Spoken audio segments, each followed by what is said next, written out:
It's about time that I talk about Batman v Superman. This movie broke hearts and records in March of 2016, and now, 4 years on, still lives rent-free in the minds of its most vicious haters and staunch defenders. No matter which side you fall on, love or hate, no one can deny that there's a hell of a lot to discuss here, and that only makes sense because it's really a hell of a lot of movie. However, today I'd like to scale way down and just focus on 3 little scenes which can be used as mile markers for the journey of one of our 2 titular heroes. Sticking only to what's relevant, the movie finds Bruce Wayne, aka the Batman, as an embittered, semi-retired aging misanthrope, mentally and morally crippled by his past failings and terrified of the future that's unfolding before him.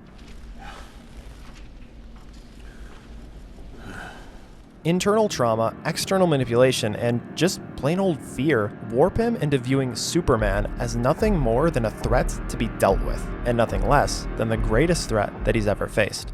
You know what though? Even better, I'll just let the Batfleck himself explain. And Zach was like, no, this guy, he's older and he's really f***ed up and he's broken down and he's on the edge of moral bankruptcy. God, clearly your man. Get the idea?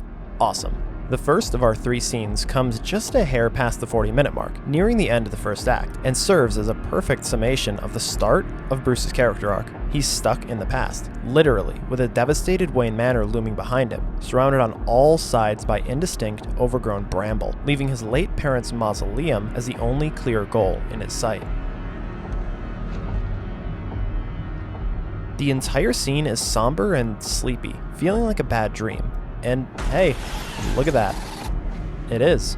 This being a dream or nightmare works even better as a dive into our co-lead subconscious and where his arc starts off, which is to say, troubled, stagnant, and uncertain.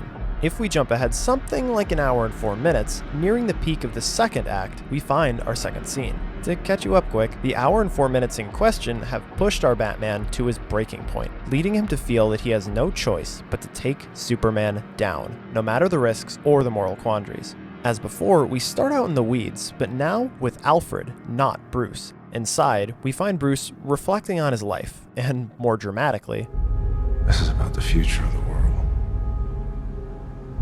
It's my legacy.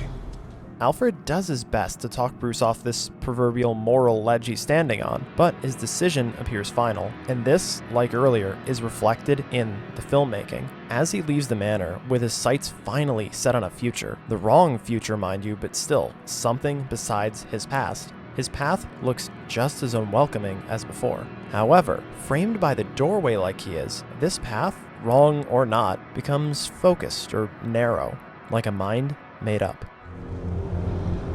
So falls the house of Wayne.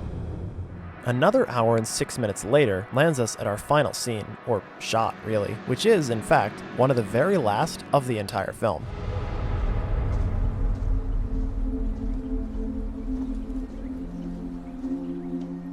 The prevailing time between our second scene and here have enacted a monumental change in Bruce. Superman sacrificed himself to save, well, everyone, but not before Bruce was able to reconcile his own feelings about him and view him not just as a hero, but as a person too. Clark's selfless act, as well as a new understanding of a greater, more imminent threat to Earth and possible allies hiding in the shadows needing to be found, have all given Bruce a true goal.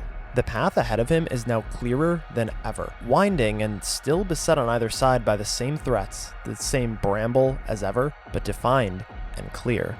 Even just compare the way that he carries himself across these 3 different scenes. The dreary slow motion of a dream, or the meandering walk of a man on his way to die for something that he deep down might know is wrong, are a stark contrast to the solemn assurance he walks with here. Here, he walks away from the Kent family plot, away from death with life in him for the first time in memory. With purpose.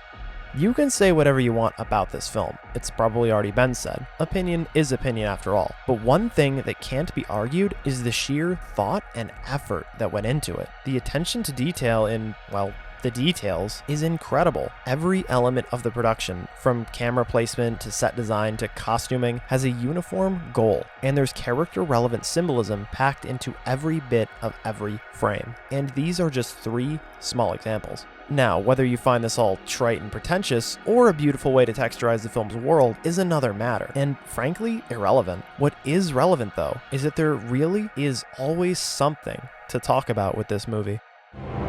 The others like me. Why did you say they'll have to fight?